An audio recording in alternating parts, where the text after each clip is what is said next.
Assalamualaikum warahmatullahi wabarakatuh.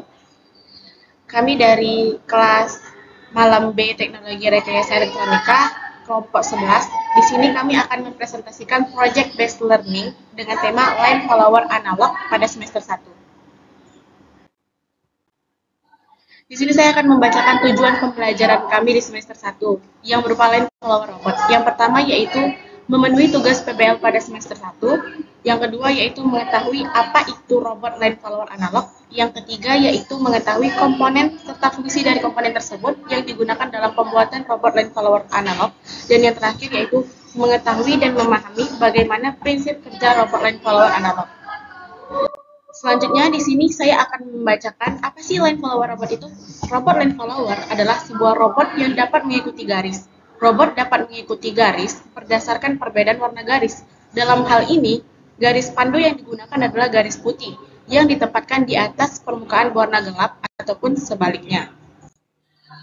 Di sini saya akan membacakan 4 poin penting pembahasan presentasi yang akan kami sampaikan. Yang pertama, desain skematik dan layout dari sensor dan driver motor. Poin kedua yaitu komponen sensor dan driver motor. Poin ketiga yaitu langkah-langkah pembuatan PCB. Dan yang keempat yaitu hasil PCB yang telah kami buat. Selanjutnya, desain skematik sensor dan driver motor. Di sini saya akan menjelaskan skematik dari driver motor. Di sini ada IC regulator dan motor driver. Awalnya, baterai yang berkisar antara 12 volt akan dikurangi menjadi 5 volt oleh IC 7805 dan akan difilter oleh kapasitor. Lalu kemudian 5 volt tadi akan masuk ke motor driver melalui IC L298 di kaki enable A dan B. Lalu kemudian IC L298 ini memiliki 4 inputan yang bersumber yang akan masuk ke sensor nanti. Lalu kemudian IC L298 ini memiliki 4 output yang akan terhubung dengan motor driver 1 dengan motor driver 2. Kemudian IC L298 ini memiliki 3 ground atau GND di kaki 1, 8, dan 15. Selanjutnya, desain skematik sensor yang akan dijelaskan oleh rekan saya. Untuk desain skematik sensor, di sini kami membuat total ada 6 buah sensor dengan masing-masing dilengkapi 2 resistor dan 1 fotodioda dan 1 LED yang di total masing-masing 6. Dan untuk resistor kami menggunakan, untuk fotodioda kami menggunakan resistor 20k ohm, sedangkan untuk LED kami menggunakan 330 ohm.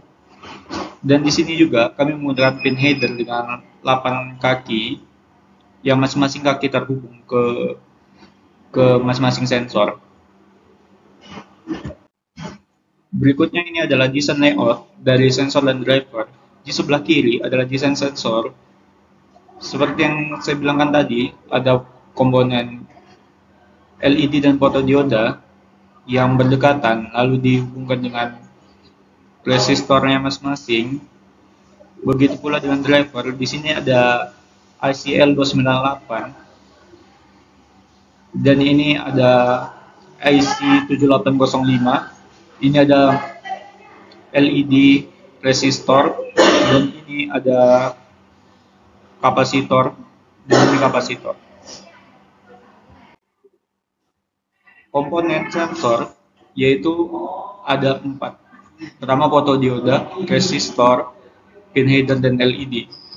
Fotodioda itu berfungsi sebagai dioda yang menyerap cahaya yang dipancarkan, yang sering digunakan sebagai sensor cahaya. Dan resistor ada 2 macam, yaitu resistor 330 dan resistor 20k ohm, yang mana penggunaan resistor pada motor driver dan sensor digunakan untuk mengurangi arus yang melalui LED dan fotodioda. Dan pin header kami menggunakan tipe MEL, yang mana pin header ini berfungsi sebagai soket menghubungkan antar komponen. Dan ini LED berfungsi sebagai sumber cahaya yang akan diserap oleh fotodioda yang lalu dapat menghasilkan arus listrik. Selanjutnya dibacakan oleh Manda. Untuk selanjutnya yaitu ada komponen driver motor. Di sini terdapat komponen IC L298N yang berfungsi untuk mengatur putaran motor DC MP menggunakan hub bridge dan melibatkan 3 buah pin kaki. Yang kaki pertama dan kedua ini yaitu inputan 1 dan inputan 2 yang diatur secara bersamaan untuk menentukan arah putaran AS motor DC MP yang dikendalikan. Apakah berputar CW atau berputar CCW. Untuk kaki ICL298N yang ketiga, pada enable A yang berfungsi untuk mengaktifkan atau menonaktifkan rangkaian hub bridge. Dan komponen yang kedua yaitu IC7805. IC ini IC regulator dengan tegangan linear 3 terminal dengan tegangan output tetap 5 volt. Selanjutnya, komponen yang ketiga yaitu kapasitor. Kapasitor 35 volt 220 mikrofarad pada driver motor digunakan untuk menyimpan energi atau muatan listrik dan stabil tegangan dalam sementara waktu. Komponen yang keempat yaitu resistor 330 ohm pada driver motor digunakan untuk mengurangi arus yang melalui LED ke level yang dibutuhkan. Komponen selanjutnya yaitu jumper yang berfungsi untuk menghantarkan arus listrik dari suatu alat ke alat lainnya. Komponen selanjutnya yaitu ada LED yang digunakan sebagai indikator sensor, dan yang terakhir yaitu pin header tipe MEL yang berguna sebagai soket tempat menghubungkan kabel-kabel konektor. Selanjutnya yaitu proses pembuatan PCB yang akan dijelaskan oleh rekan saya. Proses pembuatan PCB, tahap pertama kami itu tahap desain, dan lalu hasil desain itu kami print. Setelah kami print, kami fotokopikan. Setelah difotokopikan, desain kami tempel ke papan PCB. Lalu papan PCB itu kami berikan sedikit air. Setelah diberikan sedikit air, kami tambahkan autan secukupnya. Setelah ditambahkan autan, kami balut dengan plastik dan kami gosok menggunakan koin logam. Fungsinya agar mempermudah dan tidak merusak desain ketika proses menempel desain kepada papan PCB. Setelah desain menempel pada papan PCB, tahap selanjutnya yaitu memotong papan PCB area yang tidak digunakan agar untuk menghemat ruang ketika dalam proses etching. Ketika selesai memotong, selanjutnya ada proses etching. Proses etching menggunakan cairan periklorin yang dicampurkan dengan air hangat dengan perbandingan 1:1. Proses ini memakan waktu sekitar 5 menitan tergantung perbandingan antara periklorin dan air hangatnya. Setelah selesai dan jalurnya dipastikan tidak ada yang putus, tahap selanjutnya melakukan proses pengecekan terhadap jalur, apakah ada yang putus atau tidak di jalur tersebut, dan untuk memastikan jalur tersebut berfungsi atau tidak.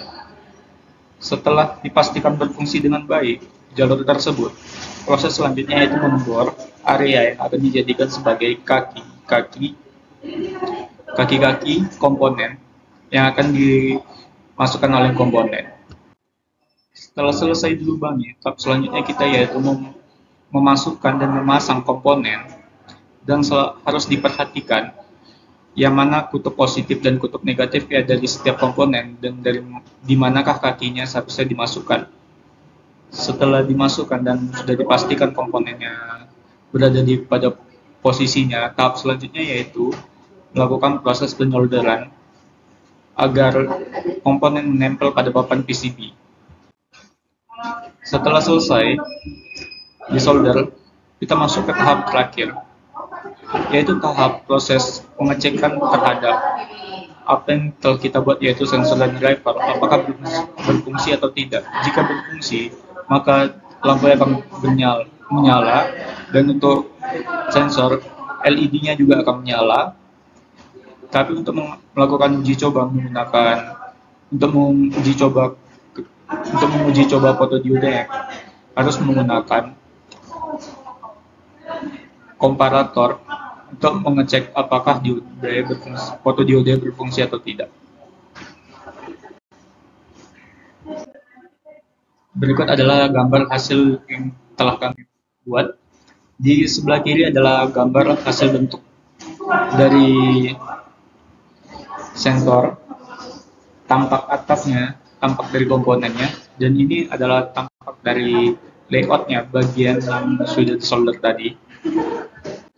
Sedangkan ini untuk bagian driver, tampak bagian atasnya, dan tampak juga kami menggunakan jumper di sebelah sini.